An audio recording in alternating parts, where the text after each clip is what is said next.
A filosofia tem, sim, uma série de pontos em comum com a ciência. Antes de mais nada, seus procedimentos são racionais, o mais das vezes. O mais das vezes, a filosofia opera, então, com a razão. A razão é algo que é definido de maneira diferente, conforme os autores. Alguns autores, na modernidade, vão definir a razão como cálculo. E a razão vai, então, tender cada vez mais a pegar as características da conta, da soma, da subtração, da multiplicação, da divisão.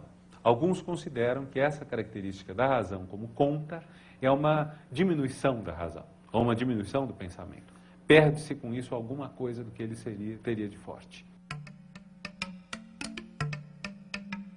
Heidegger, por exemplo, vai insistir que pensar, isso ele fala no livro, o que se chama pensar. Veja já o título, que é um título que lança uma certa ambiguidade, quer dizer, o que significa pensar, o que se chama pensar, não é algo que nós possamos definir de uma vez só. E a definição dele vai ser em larga medida negativa. Pensar é mais do que a razão. Pensar não é apenas raciocinar. Pensar não é apenas calcular. E, no entanto, o mais fácil para nós é uma noção de pensamento que seja cálculo, com a qual podemos lidar de uma maneira relativamente fácil, porque estamos acostumados, até no planejamento do futuro, e isso vocês que trabalham em empresas ou organizações sabem melhor do que eu, a planejar, a calcular, a utilizar indicadores, a fazer deles uso para uma avaliação, para uma prospecção, para uma projeção. Pois bem, a tese de Heidegger é, isso não esgota a ideia de pensamento. Pensar é mais do que isso. E, no entanto, a razão é um dos quadros essenciais para o pensamento e para a própria filosofia. Se nós pensarmos um pouco nessa direção que dá privilégio à razão, nós podemos dizer que a filosofia, por largo tempo, destaca um espaço de discussão. Esse espaço de discussão tem referenciais comuns que ele coloca em cena. Peguemos, por exemplo, os diálogos socráticos. Lembremos que o primeiro autor relevante, o primeiro autor destacado da história da filosofia é Sócrates. Claro que nessa altura podem dizer, bom, mas a todos os pré-socráticos. Mas o próprio nome pré-socrático indica que eles, infelizmente, passaram a ser conhecidos muito mais pelo que vem depois do que por eles próprios.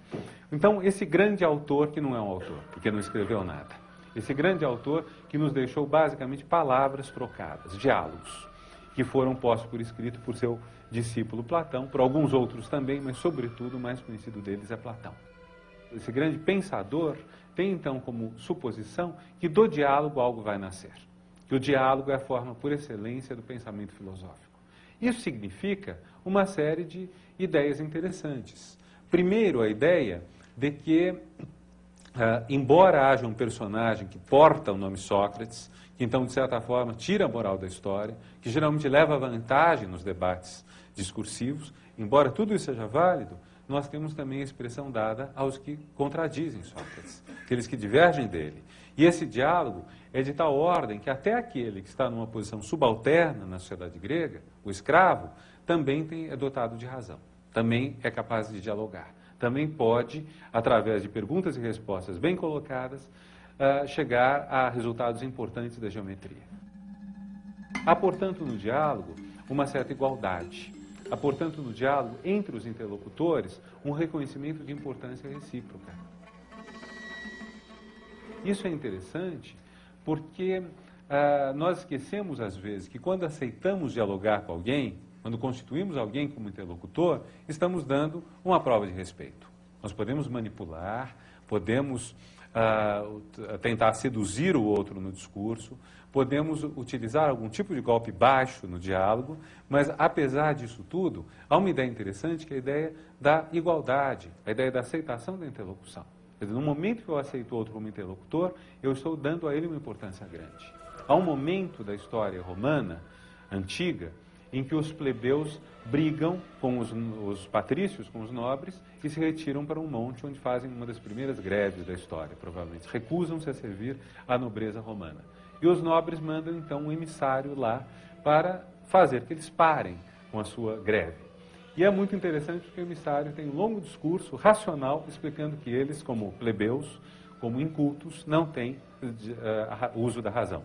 Uma coisa muito contraditória, porque se você usa a razão para provar a eles que eles não têm razão, você está reconhecendo-os como interlocutores e está reconhecendo que eles têm a razão. Portanto, é óbvio que a fala do Patrício dá em nada. Quer dizer, dá totalmente errado, porque o modo pelo qual ele está lidando com os outros, que poderíamos até aparentar um pouco ao diálogo socrático, remotamente, contradiz o conteúdo que ele está dizendo. Então, nesse primeiro grande autor, não autor da nossa tradição, que é Sócrates, nós temos já essa coisa muito interessante, que é que a forma com a qual ele trabalha é tão, ou quem sabe, mais importante do que o conteúdo. Nós podemos esquecer o que Sócrates disse sobre o belo, sobre o amor é difícil esquecer, porque o Banquete é um belo livro que foi extremamente influente na formação da nossa cultura, mas nós podemos esquecer o que ele diz da coragem, mas a ideia do diálogo é uma ideia que ficou.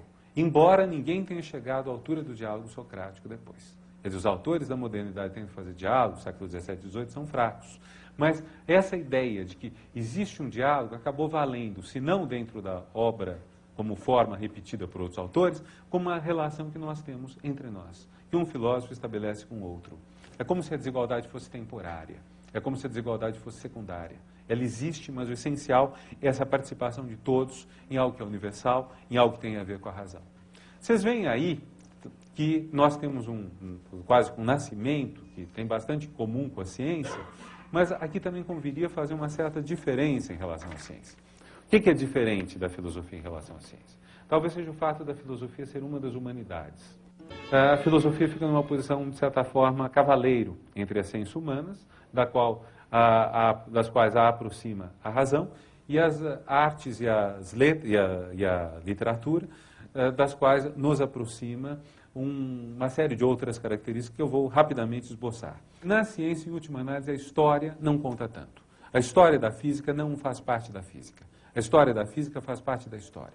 O mesmo vale para as artes. Por mais importante que seja o fazer atual das artes ou da literatura, ele supõe, e hoje, no mundo pós-moderno, em larga medida, a história da disciplina.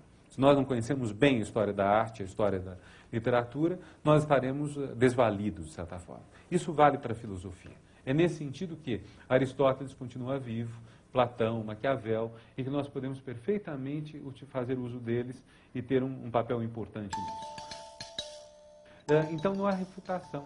Quer dizer, se um autor critica outro, se aos olhos da obra, do que ele está fazendo, até mesmo ele pode achar que refutou determinado autor, isso não necessariamente convence o outro, porque há pressupostos diferentes, talvez. Há pontos de partida diferentes. Quando nós vemos um autor refutando o outro, o primeiro autor pode responder, bom, mas o seu ponto de partida é diferente do meu. E, além disso, eu não concordo com as regras de derivação que você adotou. Isso ficou muito claro nos últimos 200, 300 anos. Kant já chegou, no século XVIII, à percepção de que há certas questões para as quais a solução racional não existe. Você chega a certos impasses, que ele chamou aporias. Pode afirmar uma coisa e pode afirmar o contrário.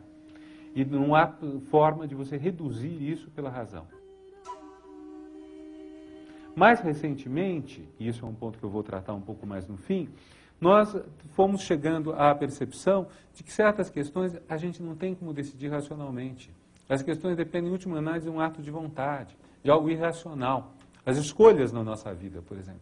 Em larga medida, por mais que a razão, que o conhecimento, que o estudo possam nos ajudar a esclarecer certas ambiguidades, há um ponto final em que as escolhas são nossas. E as escolhas de vida? Que tipo de vida eu quero ter hoje? Que tipo de vida eu quero ter na relação com os outros? Isso, em última análise, é uma escolha. E essa escolha não pode ser decretada racionalmente.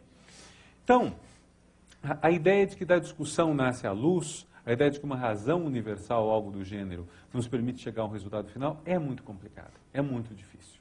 E aqui há uma distinção que é importante a gente colocar um pouco em cena, que é a discussão entre o que nós chamamos a filosofia e algo que a filosofia constrói como uma espécie de espantalho, que ela denigre muito, que é o chamado senso comum. Quase todo filósofo dos últimos séculos tem, em algum momento, um ataque ao senso comum. Mas é interessante que a própria palavra senso comum tem dois sentidos diferentes, conforme a gente a pronuncia em inglês ou em francês. Common sense, em inglês, é um termo nobre.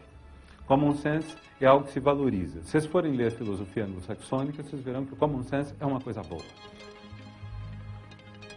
Não está longe, o que em inglês fala common sense, do que nós chamamos nas línguas latinas o bom senso. Não está longe. O common sense é, então, um equilíbrio que indica que a sociedade pensa mais ou menos do mesmo modo, por isso que é um senso comum, entre várias pessoas, é uma comunidade de pensar. Isso é bom, ou pelo menos aceitável. Em francês é o contrário. Em francês,